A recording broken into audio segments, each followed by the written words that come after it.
Welcome student to लक्ष्य polytechnic online classes. Last video में हमने सिलेबस के बारे में बात किया था, building construction and construction material का। ठीक है, आज हम लोग यूनिट 1 स्टार्ट करते हैं। ठीक है, यूनिट 1 में सबसे पहले जानते हैं कि बिल्डिंग कंस्ट्रक्शन कहते किसको हैं। जब आप किसी भी खाली ज़मीन पे कोई बिल्डिंग तैयार करते हो, मतलब कंस्ट्रक्शन करते हो, फाउंडेशन से लेके कंप्लीट होने तक, वो पूरा प्रोसीजर बिल्डिंग कंस्ट्रक्शन कहलाता है। और बिल्डिंग कंस्ट्रक्शन में जो भी मटेरियल इस्तेमाल हो रहा है, कहने का मतलब सीमेंट, बालू, सैंड, कंक्रीट, ग्लास, जो भी दिख रहा है आपको मटेरियल जितना भी स्क्रीन पे, जो भी मटेरियल इस्तेमाल होगा बिल्डिंग को बनाने में, उसको हम लोग कंस्ट्रक्शन मटेरियल कहते हैं। ठीक है, अब हम लोग जानिए कि बिल्डिंग कैसे बनता है, कंस्ट्रक्शन मटेरियल हमारे पास क्या क्या है, अब कहाँ किसका इस्तेमाल है उस पर बात करेंगे। क्लासिफिकेशन आइए। ठीक है, सबसे पहले क्लासिफिकेशन मैंने बताया था सिलेबस में ही, according to national building code. National building code के अकॉर्डिंग कितना है हमारा total 9 groups. Residential building, educational building, institutional building, assembly building, business building, mercantile, industrial, storage and hazardous. सबको अभी बात करेंगे एक एक करके। और टाइप ऑफ कंस्ट्रक्शन के अकॉर्डिंग 3, लोड बियरिंग, फ्रेम और कंपोजिट स्ट्रक्चर। अब आओ जी बात करते हैं। सबसे पहला रेसिडेंशियल बिल्डिंग का सब ग्रुप। रेसिडेंशियल कहने का मतलब क्या, जहां पे हम लोग रहते हैं, रेसिडेंस पब्लिक रहता है, मतलब कि अपना जो प्राइवेट घर हो या किसी को हम बना दिए 2-3 फ्लोर रेंट देने के लिए, वैसे घर को हम लोग रेसिडेंशियल बिल्डिंग में डालते हैं। इसका अलग अलग ग्रुप है। देखो वो सबसे पहला ग्रुप जो है वो है लॉजिंग और रूमिंग हाउस से। तुम लोग कॉलेज आते हो, कॉलेज में तुम लोग का जो हॉस्टल है उसमें क्या है, एक रूम है, रूम में 2 या 3 बेड लगा है, उसमें रहते हो, तो क्या स्पेशल रूम बना हुआ है। एक पार्टिकुलर रूम में कितने 3 लोग रह रहे हैं, या फिर पार्टिकुलर एक सिंगल रूम दिया है एक लोग के लिए।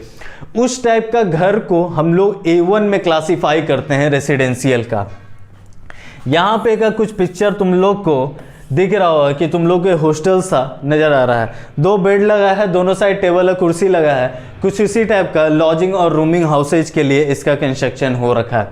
जो सेकंड है 1 और 2 फैमिली प्राइवेट ड्यूलिंग। ड्यूलिंग कहने का मतलब बंगला, मतलब घर को हम लोग ड्यूलिंग कहते हैं। तो यहाँ पे इमेज देखो, ये जो पार्ट है ये A2 ग्रुप में हम लोग क्लासिफाई किए हैं कि हमारा कि प्राइवेट अपना जो बंगला होगा एक फैमिली के लिए या 2 फैमिली के लिए, उसको हम लोग प्राइवेट ड्यूलिंग में डाले हैं, मतलब A2 ग्रुप में डाले हैं। देखो थर्ड है डॉर्मेट्री। डॉर्मेट्री तुम लोग जानते हो कि जहां धर्मशाला जिसको तुम लोग जनरली लैंग्वेज में बोलते हो, डॉर्मेट्री होता है। एक रूम में एक लोग नहीं, मल्टीपल लोग, 25 लोग, 30 लोग, 50 लोग को रहने की व्यवस्था हो, उसको हम लोग डॉर्मेट्री कहते हैं। यहाँ पे कॉमन सा दिख रहा होगा, देखो लाइन से बेड लगा है, 1 2 3 4 5 6 7 8 9 10। ठीक है, लाइन से बेड लगा, 10 इधर 10 इधर, 20 बेड। अब एक ही रूम में 20 लोग रह रहा है तो उसको हम लोग डॉर्मेट्री कहते हैं। ये नहीं कि बोलोगे सर घर में 20 लोग रह रहा है, तो हर किसी का अलग अलग रूम होता है घर में, पर यहाँ एक पार्टिकुलर रूम में उतना लोग रह रहा है, तो उस एरिया को या उस बिल्डिंग को हम लोग स्पेशली डॉर्मेट्री कहते हैं। जो फोर्थ है हमारा वो है अपार्टमेंट हाउस है। जो अपार्टमेंट में देखे हो कि फ्लैट बाय फ्लैट बना हुआ रहता है, वो सारा कौन से ग्रुप में आ जाता है, हमारा अपार्टमेंट हाउसेज है। जो लास्ट है हमारा 5th, वो होटल है। देखो अपार्टमेंट में अभी कभी नक्शा बनता है या तो 2 BHK, 3 BHK, 1 BHK, बहुत बड़ा लोग है तो 5 BHK, ऐसे जनरली दिखेगा। तो नक्शा जो तैयार होगा वो ऊपर से लेके नीचे तक सिमिलर होगा। पर देखो जब होटल में बात करते हैं तो यहाँ क्या अवेलेबल रहता है, 1 बेडरूम, सॉरी, ठीक है, 2 बेडरूम, ज्वाइंट रूम भी रहता है, 2 बेडरूम का 2 रूम ज्वाइंट रहता है, अलग अलग तरीके का। तो इस टाइप का हमारा जो ग्रुप होता है, होटल जो हम लोग बनाते हैं आखिरी में, वो लास्ट में आता है A5 ग्रुप। तो इसको अलग हम रेसिडेंशियल बिल्डिंग को अलग अलग टाइप से बांटे। अब देखो सबका काम क्या है, सब में लोग रह रहा है, होटल में भी लोग रह रहा है, हॉस्टल में भी लोग रह रहा है, तो डॉर्मेट्री में भी लोग रेस्ट ही करने आ रहा है। ये सारे ग्रुप में बॉडी को रेस्ट दिया जा रहा है। रेसिडेंशियल में बॉडी रेस्ट पे है और कुछ नहीं कर रहा है। जो भी रेस्ट के लिए पोजीशन है बिल्डिंग बनाया गया, वो कहाँ से हमारा आ गया, सारा रेसिडेंशियल में। मूविंग ऑन टू नेक्स्ट, देखो नेक्स्ट हमारा क्या है, एजुकेशनल बिल्डिंग, जहां पे हमको विद्या की प्राप्ति होती है, वहां हम लोग एजुकेशनल बिल्डिंग कहते हैं। ठीक है, अब एजुकेशनल बिल्डिंग दो टाइप में है, एक जो सीनियर सेकेंडरी स्कूल हो और जिसमें कम से कम 20 बच्चा हो। कहने का मतलब एक स्कूल दिख रहा है, ठीक है, कम से कम 20 बच्चा होना चाहिए, उस सा बिल्डिंग हम लोग बनाते हैं। किसके लिए, senior secondary with more than 20 बच्चा। ये कौन सा ग्रुप में आ गया, A1 B1 में। ठीक है, अब B2 का बात कर रहे हैं, जो भी अलग ट्रेनिंग इंस्टीट्यूट होगा जहां पे तुम लोग को ट्रेनिंग मिलता होगा।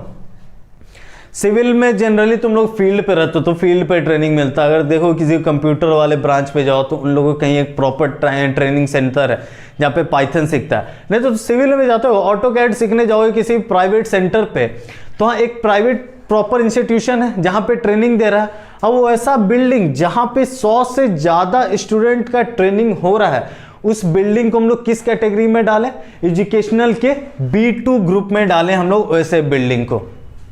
ठीक है, अब ये तो हो गया एजुकेशनल के। अब हमारा जो नेक्स्ट है वो है इंस्टीट्यूशनल। ठीक है, इंस्टीट्यूशनल बिल्डिंग कहने का मतलब क्या, जहां पे हमको नॉलेज मिल रहा है, वही बोलोगे सर कि हाँ यहाँ पे ट्रेनिंग मिल रहा है। देखो नहीं, ट्रेनिंग जहां मिलता है वहां इंस्टीट्यूशनल बिल्डिंग है। तो इंस्टीट्यूशनल बिल्डिंग में देखोगे बेसिक है, हॉस्पिटल है, बैंक है और यहाँ पे प्रिजन जैसा दिख रहा होगा। तो सबसे पहला बात करते हैं C1 हॉस्पिटल और सेंटोरिया।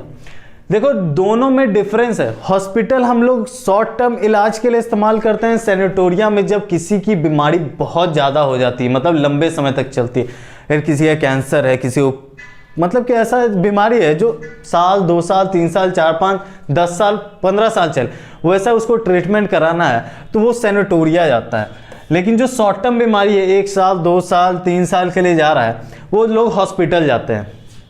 तो सबसे पहला ग्रुप जो हम लोग क्लासिफाई किए हॉस्पिटल या सेंटोरिया, जहां पे ट्रेनिंग भी है और क्या हो रहा है वहां पे उसको यूज भी हो रहा है। मतलब कि जो MBBS करके जाते हैं या जो लास्ट सेमेस्टर में होते हैं MBBS करते हुए, जो डॉक्टरेट की डिग्री कर रहे हैं, उन लोग को दिया जाता है कि नहीं जाइए आप लोग पेशेंट का रिपोर्ट लेके आइए कि रिपोर्ट कैसा है। तो यहाँ पे क्या हो रहा है, इंस्टीट्यूशनल का काम हो रहा है, ट्रेनिंग भी दिया जा रहा है, उस ट्रेनिंग के बाद अगर वो अच्छा परफॉर्म करता है तो उसको वहां पे जॉब भी दिया जाता है, मतलब इलाज भी हो रहा है। नेक्स्ट है कस्टोडियन इंस्टीट्यूशन। ठीक है, कस्टोडियन कहने का मतलब अगर कोई चीज हम लोग जमा किए, ठीक है, हमारे पास पैसा है, पैसा बैंक में जमा किए, तो बैंक जो आता है हमारा, जहाँ पे इनकम का पैसा का जहाँ पे स्टोर किया जाता है, मनी को स्टोर कस्टडी में रखा जाता है किसी के भी पैसे को, वैसा जगह को हम लोग कस्टोडियन इंस्टीट्यूशन कहते हैं। बेसिकली बैंक ये सब चीज आपका कस्टोडियन इंस्टीट्यूशन में आता है। नेक्स्ट है हमारा penal and mental institution. Penal कहने का मतलब जिसको सजा मिलती है, और मेंटल कहने का मतलब थोड़ा सा मेंटली डिस्टर्ब हो, वैसा इंस्टीट्यूशन को हम लोग थर्ड ग्रुप में डाले हैं C3 में, पेनल एंड मेंटल इंस्टीट्यूशन में। ठीक है, अब पेनल एंड मेंटल इंस्टीट्यूशन में क्या होगा जी, मेंटली इल है तो उसको ट्रीट किया जाएगा, बाहर नहीं जाने दिया जाता है। तो पेनल में क्या है, कैदी है, तो मेंटल में भी क्या है, वो कैदी ही है, भले बीमार है, उसकी तबीयत ठीक नहीं है, लेकिन उस जगह के लिए क्या है, कैदी है, वहां से उसको बाहर नहीं, अगर वो भाग गया तो लोग को डिस्टर्ब करेगा। तुम लोग देखते हो कि रोड पे चलते चलते कभी कोई पागल आ गया कि हाँ रास्ता भर bug bug bug bug bug bug करते चल रहा है, कभी किसी को गाली दे रहा है तो कभी कुछ कर रहा है, लोग उसको नज़रअंदाज करता है। तो वैसे लोग आके क्या लोग को रोड पे डिस्टर्ब करेंगे, हाईवे पे क्या होगा, वो लोग कूद जाएंगे तो हम लोग का क्या एक्सीडेंट हो सकता है। तो वैसे लोग को हम लोग कहाँ डालते हैं, मेंटल इंस्टीट्यूशन में। पेनल मतलब जिसको सजा मिली हो कि गलत काम किया है, कुछ चोरी किया, कुछ भी किया हो, गलत काम किया हो, ठीक है, उन लोग को जेल में डालेंगे तो वो हो जाएगा हमारा पेनल इंस्टीट्यूशन। ठीक है, मूविंग ऑन टू नेक्स्ट हमारा D असेंबली बिल्डिंग है। देखो ये जो असेंबली बिल्डिंग होता है वो बेसिकली असेंबली के लिए ही बनाया जाता है, या तो वहाँ पे स्टेज परफॉर्मेंस होगा, या तो कोई असेंबली होगा, इसके लिए बेसिकली बनाते हैं। या तो स्टेज पे देखते होगे आजकल के हाँ बहुत सिंगर आता है, गाना गाता है, वहाँ जाता है, लोग सुनता है। किसी फंक्शन में तुम लोग गए, शादी में गए या कहीं भी गए, तो वहाँ देखो स्टेज बना है, दूल्हा दुल्हन बैठी हुई है, बाकी पब्लिक है, ठीक है। तो अब देखोगे कि यहाँ पे 4 ग्रुप है जो बेसिक है। 5th ग्रुप का भी हम बात नहीं करेंगे, बात करेंगे हम इन चारों का। तो D1 में क्या है, building with theoretical stage and fix chair, ठीक है। दूसरे में भी क्या है, building having a theoretical stage and fix seats, मतलब यहाँ पे क्या है, स्टेज और चेयर रहना जरूरी है। स्टेज और चेयर है। अब लास्ट का दोनों देखो, दोनों का कंडीशन बदलेगा। एक में क्या है कि 1000% से ऊपर होना चाहिए, एक का कंडीशन क्या है, 1000% से कम। कहने का मतलब वैसा असेंबली हॉल जिसमें स्टेज है, चेयर लगा हुआ है और पॉपुलेशन मतलब पब्लिक को बैठने का कैपेसिटी 1000 से ज़्यादा है, ठीक है, वैसे जगह को हम लोग किस में डालें, D1 ग्रुप में। दूसरा कंडीशन क्या, ऐसा प्लेस जहां पे असेंबली हॉल जहां पे स्टेज भी है, चेयर भी है, लेकिन वहां का कैपेसिटी क्या है, कम है, मतलब कि 1000 पब्लिक वहां पे नहीं बैठ रहा, उस जगह को हम लोग D2 ग्रुप में डाले हैं, ठीक है। ये तो हो गया पहला 2 क्लासिफिकेशन नेशनल बिल्डिंग कोड के अकॉर्डिंग। देखो सेकंड जो 3rd और 4th भी वो सेम है। इसमें क्या है, ना ही स्टेज है ना ही सीट है दोनों में, बस कैपेसिटी एओ का 300 से ज्यादा है, एओ का 300 से कम है या नहीं। एक का कैपेसिटी 300 ज्यादा, एक का कैपेसिटी 300 से कम, यही 2 चीज है कंडीशन। पहला दूसरा में क्या था, स्टेज है, चेयर है, एक का कैपेसिटी 1000 से ज्यादा, एक का कैपेसिटी 1000 से कम, ठीक है। तीसरा चौथा कंडीशन में ना ही स्टेज है ना ही सीट है। कंडीशन क्या, एक का कैपेसिटी है 300 से ज्यादा, एक का कैपेसिटी है 300 से कम। और उसके इन चारों कंडीशन के अलावा अगर कोई असेंबली बिल्डिंग बना हुआ है असेंबली करवाने के लिए जो चारों कंडीशन को फुलफिल नहीं कर रहा है, वो हमारा आ जाएगा D5 में। यहां पे आपको दिख रहा होगा, एग्जाम्पल देते जा रहे हैं आपको। देखिए D1 के लिए दिख रहा है, एक ये है 1000 कैपेसिटी से ऊपर के लिए लोग का बैठने का जगह बन रखा है। लेकिन जब D2 का बात कर रहे हैं, यहाँ पे कैपेसिटी क्या है, स्टेज है, चेयर है, लेकिन कैपेसिटी 1000 नहीं है। यहाँ ये ना ही स्टेज है ना चेयर है, बच्चा लोग खड़ा है, कैपेसिटी देख रहे हो, ये भीड़ देखे कि 300 से ऊपर है पब्लिक। यहाँ पे देखो ना ही स्टेज है नहीं कुछ है, सब जमीन पे बैठा है, कोई बेंच लगा के बैठा है, कहीं बैठा है। यहाँ का कैपेसिटी क्या है, ना स्टेज है ना चेयर है, कैपेसिटी 300 से कम है, सॉरी, ठीक है। अब लास्ट है जो इन चारों का रिक्वायरमेंट नहीं फुलफिल कर रहा है, वो अदर बिल्डिंग हमारा कौन सा होगा, D5 में, ठीक है। अब नेक्स्ट हम लोग बात करते हैं बिजनेस बिल्डिंग का। बिजनेस बिल्डिंग वैसा बिल्डिंग जहां पे हम लोग कोई भी चीज डिस्प्ले करते हैं, सेल और डिस्प्ले के लिए लगाते हैं, या चाहे वो शॉप हो, मार्केट हो, स्टोर हो। हम वहां पे जाओगे मॉल में तो देखोगे कि हाँ कपड़ा लगाए हुए है और लिख दिया है फ्लैट 40% ऑफ। वो डिस्प्ले लगाया कि हाँ फ्लैट 40% ऑफ है, तभी तुम वहां पे जा पा रहे हो कि नहीं हाँ हमको फ्लैट 40 दिख रहा है, आज यहीं से लेके जाएंगे, हमको 100 रुपये का सामान यहाँ से 60 रुपये में मिलेगा, है या नहीं। 100 रुपये का सामान वहाँ से तुम 60 रुपये में लेके आए। तो ऐसा बिल्डिंग जहाँ पे बिजनेस हो, मतलब लेन देन का काम हो, एक्सचेंज का काम हो रहा है, तुम वहाँ से सामान ले रहे हो और पैसा दे रहे हो, सामान ले रहे हो पैसा दे रहे हो, वैसा बिल्डिंग को हम लोग बिजनेस बिल्डिंग कहते हैं, ठीक है। नेक्स्ट है मर्केंटाइल बिल्डिंग। देखो मर्केंटाइल एकदम सिमिलर होता है बिजनेस बिल्डिंग के, लेकिन इसमें क्या होता है कि लार्ज में काम होता है, या तो पैसा का लेन देन होगा या तो बड़े बड़े हम लोग लार्ज स्टोर का काम करेंगे, जिसको तुम लोग बोलते हो कि होलसेलर है। जब भी देगा बल्क में देगा, हमको एक पेन चाहिए तो एक पेन नहीं देगा, वो देगा जब भी देगा 100 पेन देगा, 100 पेन का काम नहीं, तो ठीक है। तो मर्केंटाइल बिल्डिंग में हम 2 ग्रुप में क्लासिफाई किए हैं।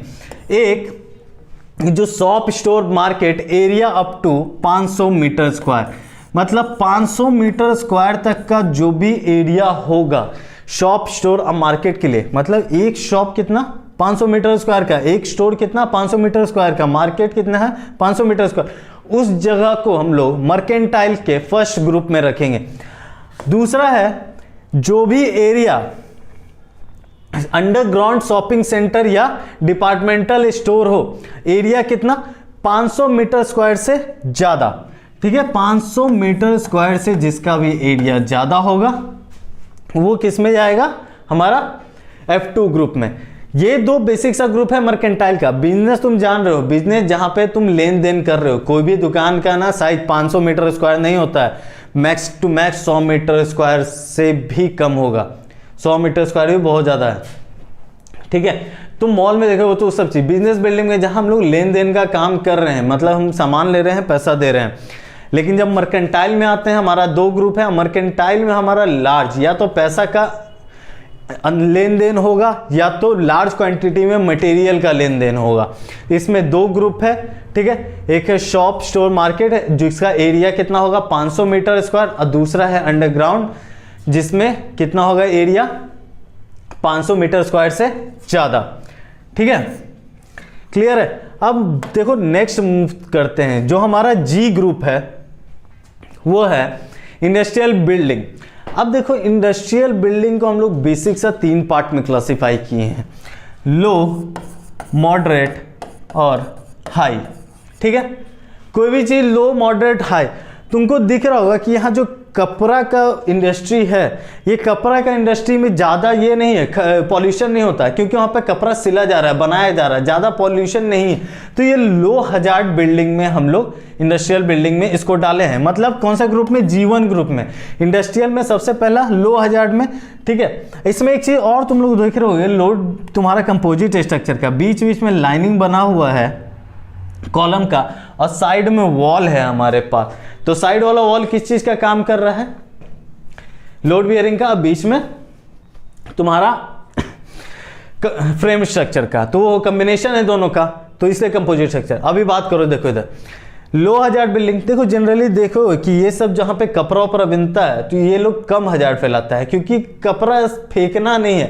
इन लोग मैक्स टू मैक्स जो भी कपड़ा होता है, कपड़ा का टुकड़ा तक को इस्तेमाल करता है। अगर नहीं हो पाए तो किसी चीज में अटैच करके एक मिक्सचर बना गया। देखोगे तुम लोग शर्ट वर्ट पहनते हो अलग अलग कलर का, एक ही शर्ट में 4-5 कलर है, 6-7 कलर, क्या किया, मटेरियल वेस्ट नहीं होने दिया, उसी को इस्तेमाल किया।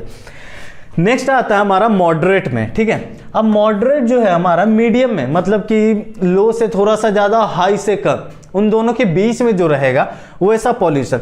तो बेसिकली देखोगे पेंट वेंट का जो इंडस्ट्री होता है, जहाँ पेंट वेंट मैन्युफैक्चर होता है, वहाँ पॉल्यूशन उतना नहीं रहता है, बहुत कम रहता है। लेकिन जब हाई हजार्ड का बात करते हैं, ठीक है, देख रहे हो कितना स्मोकी है ना, उससे कुछ स्मोक निकला है ना इससे, ये हाई हजार्ड है। मतलब कि इसमें जो पॉल्यूशन है बहुत ज़्यादा है, एक्सेस पॉल्यूशन कर रहा है। जैसे प्लास्टिक का इंडस्ट्री हो, कोई प्लास्टिक बनाता हो, ठीक है, या स्टील का इंडस्ट्री जहाँ स्टील का मेल्टिंग का काम चल रहा हो, वहाँ से नया शेप दे के बनता है, स्टील इंडस्ट्री हो। ये सब जगह क्या है ना कि स्टील को गर्म किया जाता है, वो गर्म करने के लिए उस टेम्परेचर को अचीव करते होंगे। मान लो कि 4000 डिग्री सेंटीग्रेड को अचीव किया, और वो 4000 डिग्री सेंटीग्रेड अचीव करने के लिए जो मटेरियल को जलाया है वो तो क्या कर रहा है, कार्बन डाइऑक्साइड छोड़ रहा है। तो वो एरिया क्या हो गया, आसपास का इलाका बहुत प्रदूषित रहेगा, लोग को सांस लेने में नहीं बनेगा, स्किन का बीमारी होगा, किसी का फेफड़ा खराब हो गया, कुछ भी, ठीक है। तो वो क्या हो गया, वो इंडस्ट्री किस में आ गया, हाई हजार्ड इंडस्ट्रीज में आ गया, जिसका पॉल्यूशन बहुत ज़्यादा है, एक्सेस पॉल्यूशन कर रहा है हद से ज़्यादा, ठीक है। अब हम लोग बात करते हैं नेक्स्ट का। नेक्स्ट है हमारा स्टोरेज बिल्डिंग। देखो अब स्टोरेज का बात सीधा सीधी जान लो, तुम लोग के गाँव में देखोगे कि घर में पहले अनाज रखने के लिए हम लोग स्टोर रूम बनाते हैं, या मॉडर्न में पटना में किसी के घर में एक स्टोर रूम बनता है। स्टोर रूम में क्या करते हो, जो चीज़ तुम्हारे यूज का नहीं है, कभी फर्दर हम बाद में कभी भविष्य में उसका इस्तेमाल करेंगे, ठीक है, तो उसको क्या किए, स्टोर कर दिए। वो काम है तुम्हारा स्टोर करने का। तो स्टोरेज बिल्डिंग जो होगा, जो स्पेशली स्टोर करने के लिए बनाया गया होगा, उसको हम लोग स्टोरेज बिल्डिंग बोलते हैं, ठीक है, सामान स्टोर करने के लिए। यहां पे तुम लोगों को दिख रहा होगा क्या है, इस बिल्डिंग में स्टोर करके रखा हुआ है। अब यहां से क्या होगा, फैक्ट्री से सामान बन के आया, यहां स्टोर किया गया। अब यहां जो ऑफिसर होगा वो देखेगा कि हाँ इसको किसको पटना भेजना है,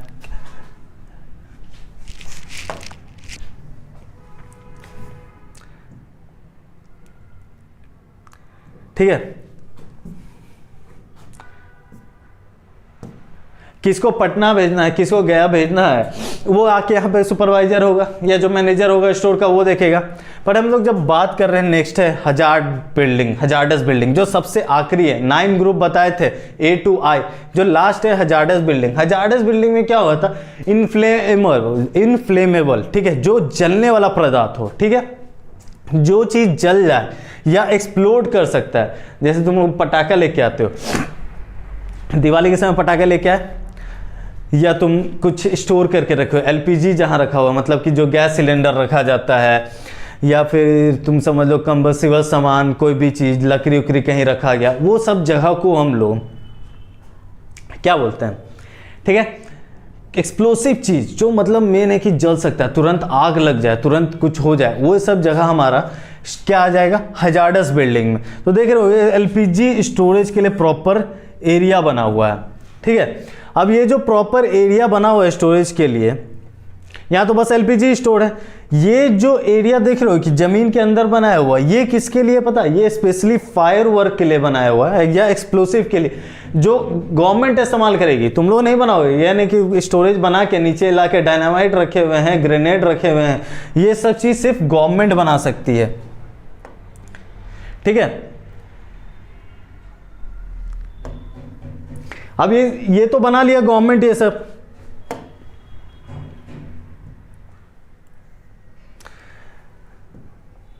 अब गवर्नमेंट का काम था ये सब चीज बनाना। अब देखो ये जो तुमको और भी डायग्राम दिख रहा होगा, हैंगर, अब एक वर्ड है तुम लोग का स्टोरेज में, हैंगर्स। हैंगर्स जहां पे हम लोग प्लेन को रखते हैं उसको हम लोग हैंगर बोलते हैं, तो वो तुम्हारा स्टोरेज हो गया। स्टेबल्स, ठीक है, स्टेबल्स जिसको हम लोग बोलते हैं, जहां पे घोड़ा ओरा को रखा जाता है उसको हम लोग स्टेबल्स बोलते हैं। क्लियर है। स्टोरेज बिल्डिंग हमारा कहां, जो चीज हम लोग स्टोर करेंगे, या तो प्रोडक्ट स्टोर कर रहे हैं या तो जानवर को रख रहे हैं, उस जगह को हम लोग क्या बोलेंगे, स्टोरेज बिल्डिंग। और दूसरा हजार्डस बिल्डिंग, जहां बहुत ही एक्सप्लोसिव या कंबसिबल सब्सटेंस रखा हो। कंबसिबल कहने का मतलब जो तुरंत आग पकड़े, एक्सप्लोसिव जो मतलब फटने का चांसेज हो, इन सब बिल्डिंग को हम लोग हजार्डस बिल्डिंग में रखते हैं। क्लियर है। यहां पे हम लोग नेशनल बिल्डिंग कोड के अकॉर्डिंग टोटल 9 ग्रुप जो था हमारा खत्म हो गया, ठीक है। जो नेक्स्ट टाइप ऑफ कंस्ट्रक्शन के अकॉर्डिंग हमने 3 बनाया था। अब 3 में सबसे पहला कौन सा था जी, लोड बियरिंग स्ट्रक्चर, ठीक है। लोड बियरिंग स्ट्रक्चर का क्या काम, लोड को ट्रांसफर करना है किससे, दीवार के थ्रू। आ जाओ यहां पे देखो, मान लो ये घर है, ठीक है, ये घर है तुम्हारे पास। ये घर में क्या है, ये ग्राउंड फ्लोर बना हुआ है, ये फर्स्ट फ्लोर है, ये सेकंड फ्लोर है। अब क्या होगा, ये जो सेकंड फ्लोर है, मान लो ये स्लैब है बीच में, इसका जो भी लोड होगा किससे जाएगा, दीवार के थ्रू जाएगा। यहां दीवार दिख रहा है, यहां दीवार दिख रहा है, इस सब दीवार के थ्रू कहां ट्रांसफर होगा, नीचे वाले स्लैब पे। नीचे वाले स्लैब पे सारा लोड आ गया। अब नीचे वाले स्लैब से इस दीवार से, इस दीवार से, इस दीवार से कहां जाएगा, नीचे। यहां पे जो भी लोड ट्रांसफर होना है किससे होना है, दीवार के थ्रू होना है। ये जो दीवार है ये लोड ट्रांसफर करेगा हमारा ऊपर का रूफ का, ट्रस रूफ हो, मतलब कि स्लोप वाला रूफ है जिसको हम लोग बोलते हैं ट्रस रूफ हो, या फिर तुम्हारा क्या बोलते हैं स्लैब हो, फ्लैट रूफ हो। तो सारा का जो भी ट्रांसफर होगा लोड का वो तुम्हारा दीवार के थ्रू होगा। लेकिन वही चीज क्या था फ्रेम स्ट्रक्चर में, किससे हो रहा था, कॉलम और बीम के थ्रू। इसमें एक और कंडीशन है, जब हम लोग वॉल के थ्रू बनाते हैं तो हम लोग मैक्सिमम कितना, 3 फ्लोर तक बनाते हैं, 3 स्टोरी बिल्डिंग बनाते हैं, उससे ज़्यादा क्यों नहीं बना सकते। तो देखो जो हमारा ग्राउंड फ्लोर होता है, ये जो ग्राउंड फ्लोर तुमको दिख रहा होगा, इस ग्राउंड फ्लोर पे जो दीवार का चौड़ाई है, ये जो थिकनेस है, वो कम से कम हम लोग को 10 इंच रखना पड़ता है, ठीक है। 10 इंच हम लोग रखेंगे तभी तो थिकनेस रखे ऊपर का लोड सहेगा। अगर हम मान लो कि बोल दे कि नहीं हमको 5 तल्ला बनाना है लोड बियरिंग स्ट्रक्चर पे, तो तुम बना तो दोगे, पर क्या होगा, इसका जो थिकनेस है वॉल का और बढ़ जाएगा, इस साइड से भी बढ़ जाएगा। तो बीच का जो एरिया है, लिविंग एरिया, कारपेट एरिया, वो मेरा कम होते जा रहा है ground by ground, her floor पे कम होते जाएगा। इस पे मान लो 30 इंच का दीवार हम बना दिए, 30 इंच इधर से, 30 इंच इधर से, तो कारपेट एरिया कम हो गया। अब इसके ऊपर आए हम, इधर 10 इधर 10 इंच का दीवार दे दिए, तो इसका भी थोड़ा सा कारपेट एरिया कम हो गया। ऊपर वाले पे हम 5-5 इंच का दीवार दिए, इसका कारपेट एरिया ठीक है। उसके ऊपर हमको 2 इंच का दीवार दिए, जनरली होता नहीं है, 2 इंच का दीवार मत दे देना कोई, ठीक है, ठीक है, 2 इंच का दीवार दे दिया, ठीक है, इसका भी स्ट्रक्चर। तो जैसे जितना हम फ्लोर बनाते जाएंगे हमारा क्या होगा, वॉल का नीचे थिकनेस बढ़ते जाएगा, नीचे थिकनेस बढ़ेगा तो कारपेट एरिया घटेगा। और दूसरा चीज, थिकनेस बढ़ रहा है मतलब मटेरियल मेरा ज़्यादा लग रहा है, जितना हम चौड़ाई बढ़ाएं उतना मेरा ईटा बढ़ा तो ईटा को चिपकाने के लिए हमको क्या चाहिए, सीमेंट का मसाला चाहिए, सीमेंटा बालू का, तो मतलब और पैसा लगा। तो इसी वजह से हम लोग मैक्सिमम 3 फ्लोर तक लोड बियरिंग स्ट्रक्चर से बिल्डिंग का कंस्ट्रक्शन करते हैं। और जनरली सब में क्या आता है, जो हम लोग का घर रहता है ना, जो हम लोग अपना घर बनाते हैं वो जनरली इसी स्ट्रक्चर पे बनता है, लोड बियरिंग स्ट्रक्चर पे, ठीक है। अब लोड बियरिंग स्ट्रक्चर समझ गए। नेक्स्ट बात करते हैं हम लोग फ्रेम स्ट्रक्चर का। अब देखो फ्रेम स्ट्रक्चर है, तुमको दिख रहा होगा यहाँ पे, बहुत बढ़िया, पहले इस डायग्राम को देखो बाद में उसको देखना। फ्रेम स्ट्रक्चर में क्या है, ये छत है, ये छत पे कुछ लोड होगा, लोड किस में जा रहा है, बीम में। ये जो बीम है छत के नीचे इसमें लोड आ रहा है, ये बीम का काम क्या है, लोड को ट्रांसफर करेगा कॉलम में।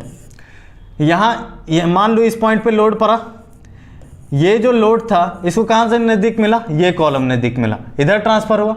इधर कोई लोड पड़ा, इसको कौन सा नज़दीक मिला, ये कॉलम मिला, इधर लोड ट्रांसफर हुआ। ये लोड ट्रांसफर करते करते कहाँ गया, नीचे वाले स्लैब पे, ठीक है, ये स्लैब पे पूरा लोड आ गया, डिस्ट्रीब्यूट हो गया। फिर इस स्लैब से क्या हो गया, बीम पे आ गया, इस बीम पे आया, फिर इस बीम से कहाँ गया, कॉलम पे, कॉलम से होते होते हमारा नीचे फाउंडेशन में गया। फाउंडेशन में क्या था, मिट्टी चिपका हुआ है, वो सारा लोड मिट्टी के ऊपर धरती में चल गया। तो मतलब क्या है, इसमें जो भी लोड ट्रांसफर हो रहा है किससे हो रहा है, कॉलम और बीम के थ्रू लोड हमारा ट्रांसफर हो रहा है। इसमें देखोगे बीच में तुमको दीवार नहीं है, यहाँ पे दीवार तो है नहीं। अब बोलो सर ओपन घर में तो हम रहेंगे नहीं, अपार्टमेंट भी बनाएगा तो बिना दीवार के तो हम रहेंगे नहीं, हमको बाहर से हवा आएगा, लाइट आएगा, बारिश का पानी आएगा, ठंडा लगेगा। तो इसके लिए जो हम लोग वॉल प्रोवाइड कराते हैं, यहाँ पे देखो कि दीवार बनाया हुआ है, पूरा स्ट्रक्चर पहले खड़ा कर दिया, देखो ग्राउंड फ्लोर अभी भी खाली है, पूरा स्ट्रक्चर खड़ा कर दिया है, उसके बाद दीवार लगाया है।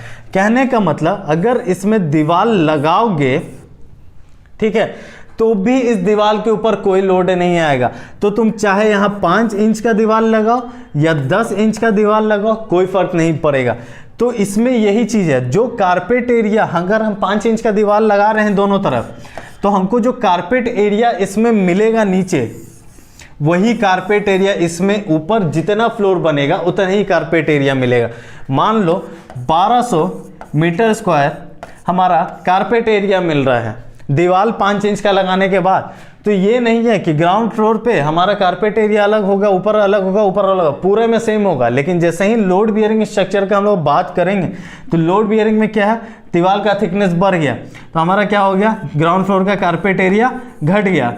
मतलब हमारे पास लिविंग एरिया कितना बचा, इतने ही दूर में हम खेल कूद सकते हैं, इससे ज़्यादा में नहीं। इतने ही में हमको रूम भी अलग करना है, किचन भी अलग करना है।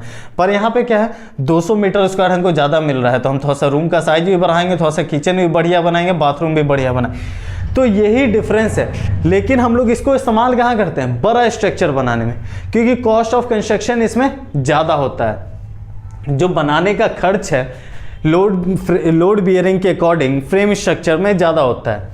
क्लियर है। अब मूविंग ऑन टू नेक्स्ट, हमारे पास लास्ट जो है वो है कंपोजिट स्ट्रक्चर। अब देखो कंपोजिट स्ट्रक्चर हम बताएं, कॉम्बिनेशन होता है लोड बियरिंग स्ट्रक्चर का और फ्रेम स्ट्रक्चर का। यहाँ पे तुम लोग को डायग्राम में दिख रहा होगा कि इधर दीवार है, पीछे दीवार है और इस साइड भी दीवार होगा, ठीक है, चारों तरफ दीवार है। अब बीच का एरिया क्या है, ये एरिया वैकेंट है, खाली है। बीच में देखो लंबा लंबा कॉलम दिख रहा है। क्या कर रहा है, जो बीच का जो भी लोड है, जो यहाँ का लोड है बीम के थ्रू किस में ट्रांसफर हो रहा है, कॉलम में ट्रांसफर कर दे रहा है। कॉलम से कहाँ हमारा लोड जा रहा है, नीचे फाउंडेशन में। और जो साइड में हमारा इस साइड पोर्शन का लोड है वो कहाँ जा रहा है, साइड वॉल में। तो इसमें क्या है, दीवार भी हमारा लोड का बियरिंग का काम कर रहा है और कॉलम भी हमारा लोड बियरिंग का काम कर रहा है। तो कॉम्बिनेशन किसका, लोड बियरिंग स्ट्रक्चर और फ्रेम स्ट्रक्चर दोनों का कॉम्बिनेशन है। इसमें दीवार भी लोड ले रहा है और कॉलम भी लोड को डिस्ट्रीब्यूट कर रहा है। और इसमें बोलो कि सर 2-3 फ्लोर बना सकते हैं, देखो जनरली ये 2-3 फ्लोर बनाने के लिए स्ट्रक्चर का हम लोग काम नहीं करते हैं, क्योंकि हम लोग यहाँ पे क्या है, वेयर हाउस, ये सब चीज वर्कशॉप जो होता है ना, हॉल या लार्ज फैक्ट्री बनाने के लिए हम लोग इसका इस्तेमाल करते हैं। कभी बिल्डिंग मतलब बहुत मल्टी लेवल बिल्डिंग हम लोग बनवाने के लिए काम नहीं करते। जो कंपोजिट स्ट्रक्चर है वो इसी सब चीज के लिए। हैंगर का आप लोगों को फोटो दिखाए थे हम लोग, हैंगर वो भी इसी स्ट्रक्चर पे बनता है। क्लियर है, ठीक है। तो यही था हमारा बेसिक सा 3 part classification according to type of construction. इस अभी तक हमने पढ़ा 2 क्लासिफिकेशन के अकॉर्डिंग, नेशनल बिल्डिंग कोड और टाइप ऑफ कंस्ट्रक्शन। इसमें आपको हर एक चीज मैंने डायग्राम के साथ क्लियर किया है, आप लोग को समझ में आया होगा बढ़िया से, ठीक है। Thank you.